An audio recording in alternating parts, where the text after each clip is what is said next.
दोस्तों स्वागत है आपको। दोस्तों और कितने दिनों तक हमें कोरोना से डरना चाहिए? क्या मीडिया जो बताते हैं वो सही है? क्या कोरोना ही प्रॉब्लम है या उससे भी बड़ी प्रॉब्लम कुछ है? आइए इन्हीं बातों को इस वीडियो में देखते हैं।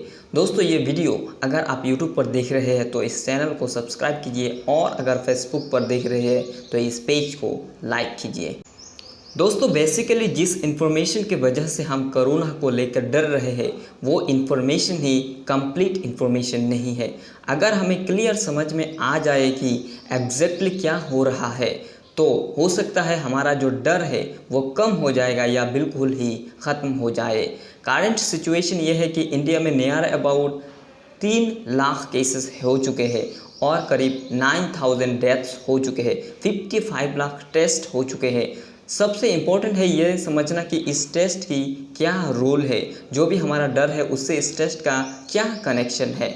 अगर आप किसी से भी पूछेंगे कि आप क्यों कोरोना से डर रहे हैं तो कुछ कहेंगे कि इसका डेथ रेट बहुत ज़्यादा है, और अगर आप पूछेंगे कि डेथ रेट कितना ज़्यादा है तो लोग कहेंगे 3 लाख में से 9000 की डेथ्स हो गई, यानी डेथ रेट नियर अबाउट 3%। 3% का मतलब है अगर 100 लोगों का कोरोना होता है तो 3 की मौत होती है।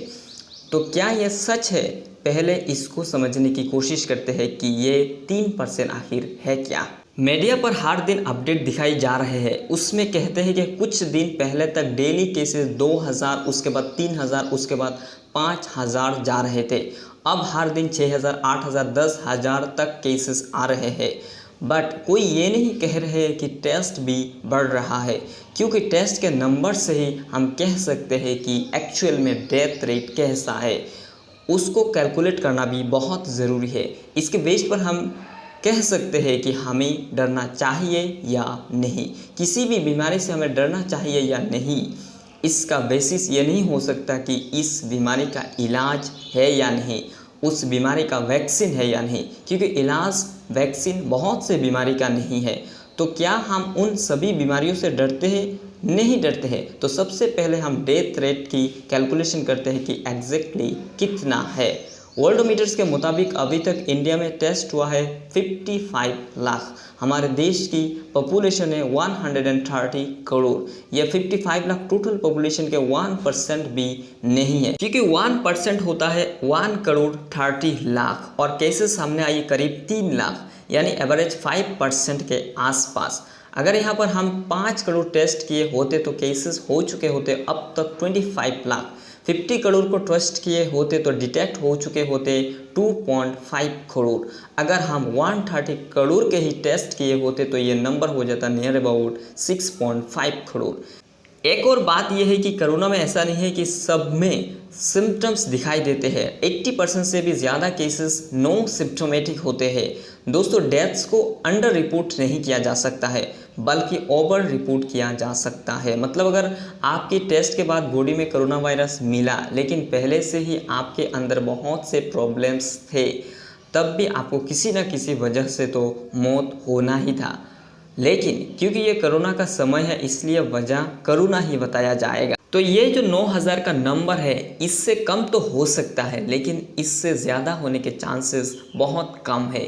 मगर हम मान लेते हैं कि ये ही नंबर है तो कितने % निकल करके आते हैं। 6.5 करोड़ में से अगर 9000 के डेथ्स हुई है तो परसेंटेज निकल कर आता है नियर अबाउट 0.013%। ये उससे बहुत कम है जितने मौत रोड एक्सीडेंट में हमारे देश में होते हैं। हर साल हमारे देश में रोड एक्सीडेंट में लगभग 1.5 लाख से भी ज़्यादा लोगों की मौत हो जाती है। रोड एक्सीडेंट के वजह से हर 1 घंटे में 4 इंसानों की मौत होते हैं। अगर आप सड़कों पर गौर करेंगे तो देखेंगे कि लोग मास्क पहने हुए हैं लेकिन हेलमेट नहीं पहने हैं। इसको आप क्या कहेंगे, समझदारी या बेवकूफ़ी? क्योंकि हेलमेट ना लगाने की वजह से उनके मरने के चांसेस उनसे बहुत ज़्यादा है जितना कि उनकी मरने के चांसेस कोरोना से है। उसी तरह इंडिया में हर साल 2.6 लाख लोगों की मौत होती है अल्कोहल की वजह से। हर दिन 712 की मौत होते हैं। उसी तरह diabetes, cancer, heart attacks, suicide जैसे कई सारे वजह है। तो ये जो डर चारों तरफ फैली हुई है उसको हमारा मीडिया और बढ़ाता जा रहा है, क्योंकि सही इन्फॉर्मेशन किसी के पास नहीं है, ना ही सही कैलकुलेशन किसी के पास है।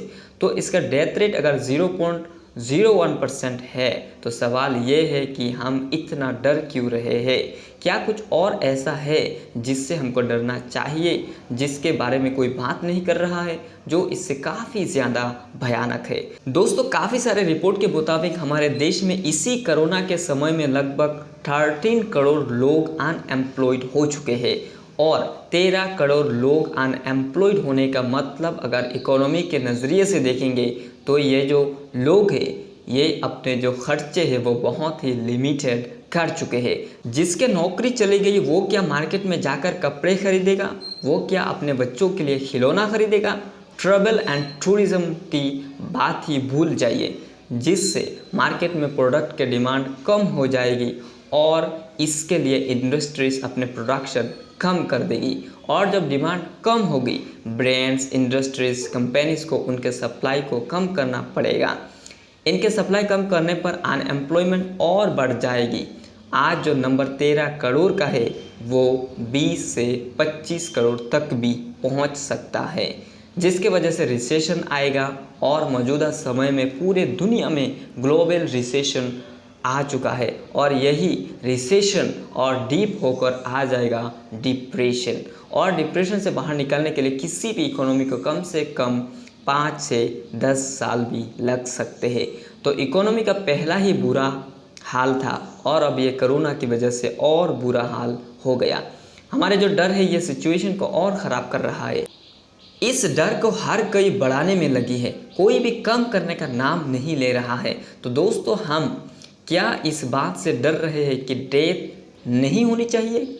अगर यही हमारा ऑब्जेक्टिव है कि डेथ नहीं होनी चाहिए तो इस तरह से तो पूरे देश को परमानेंटली लॉकडाउन कर देना चाहिए। अगर आप ये समझते हैं कि लॉकडाउन ही सलूशन है, हालांकि लॉकडाउन सलूशन नहीं है दोस्तों। असल में रियल प्रॉब्लम कोरोना नहीं है, रियल प्रॉब्लम इकोनॉमी है, रियल प्रॉब्लम अनएम्प्लॉयमेंट है जो हम नहीं समझ पा रहे हैं। इसलिए गवर्नमेंट को चाहिए कि टेस्ट को कम कर देना चाहिए या फिर बिल्कुल टेस्ट को बंद कर देना चाहिए, क्योंकि जब तक हम टेस्ट को घटाएंगे नहीं, अगर बढ़ाते ही रहेंगे तो टेस्ट भी बढ़ते रहेंगे और डर भी बढ़ता रहेगा। जो क्रिटिकल केस है उसी का टेस्ट हो और हॉस्पिटल में एडमिट किया जाए। और ये जो क्वारंटाइन सेंटर है गाँवों के स्कूल और कॉलेजेस में, इससे और ज़्यादा डर फैल रहे हैं। और दोस्तों, दूसरी सबसे बड़ी बात यह है कि इंडिया की पॉपुलेशन है लगभग 130 करोड़ और टेस्ट हुए हैं अभी तक 55 लाख। हर दिन टेस्ट होते हैं लगभग 1 लाख, महीने में होते हैं 30 लाख, साल में हो जाएगा 3.6 करोड़। इस तरह पूरे देश को टेस्ट करना है तो लग जाएगा 36 ईयर्स। हमें क्लियर दिख रहा है कि हम सभी का टेस्ट नहीं कर पाएंगे, तो हम टेस्ट क्यों बढ़ा रहे हैं? हमें तो टेस्ट कम करने की ज़रूरत है, या फिर दूसरा ये हो सकता है कि 130 करोड़ लोगों पर टेस्ट हो जाना चाहिए और इनमें से जितने भी पॉजिटिव केस आएंगे उन सभी को क्वारंटाइन कर देना चाहिए। इससे शायद कंट्रोल हो जाएगी। दोस्तों, अब समय आ चुका है कि हम लोगों को बताएं कि इसका डेथ रेट बहुत कम है, इसलिए हमें डरना नहीं चाहिए, बल्कि पहले की तरह कामकाज शुरू कर देना चाहिए। लेबर्स को शहरों की तरफ बुलाए, ना कि गाँवों की तरफ, घरों की तरफ भेजे। भले ही सरकार ने काम करने के परमिशन दे चुके हैं इकोनॉमी के बिगड़ते हालत को देखकर, मगर जब लेबर्स को अभी तक गाँव ही भेजा जा रहा है तो काम कौन करेगा? इस तरह से काम चालू करने का क्या मतलब जब काम करने वाला ही नहीं है। और अगर सभी लेबर्स अपने गांव चले गए तो इन सबको फिर से कैसे बुलाया जाएगा? अगर मीडिया हर दिन यही बताते रहे केसेस बढ़ रहे हैं, लोग मर रहे हैं, क्या इस तरह से अगर मीडिया से लेकर आम लोग सोशल मीडिया में कोरोना बढ़ रहा है कि अपडेट देते ही रहेंगे, तो क्या ये लोग दोबारा शहरों की तरफ जाएंगे? इसीलिए मीडिया को दिखाना चाहिए कि प्रॉब्लम्स सॉल्व हो रही है या समाधान की ओर बढ़ रहे हैं, कम हो रहे हैं, हमें दिखाने की ज़रूरत है। इसलिए दोस्तों, हमें टेस्ट कम करने की ज़रूरत है धीरे धीरे, जिससे मीडिया बढ़ा चढ़ाकर नहीं बोलेगी और लोगों को ये विश्वास होगी, जिससे लोग बाहर निकल पाएंगे, शहरों की तरफ फिर से जा पाएंगे और कामकाज शुरू हो पाएंगे। इकोनॉमी के लिए ये फ़ायदेमंद होगी। अब जो वक्त है उसमें डरने का नहीं है, बल्कि डर को पूरी तरह से ख़त्म कर देने की ज़रूरत है।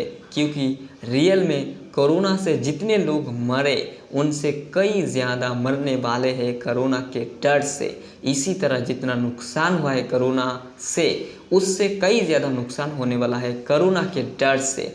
इसीलिए कोरोना के डर और खौफ को हम सभी को मिलकर भगाने की ज़रूरत है।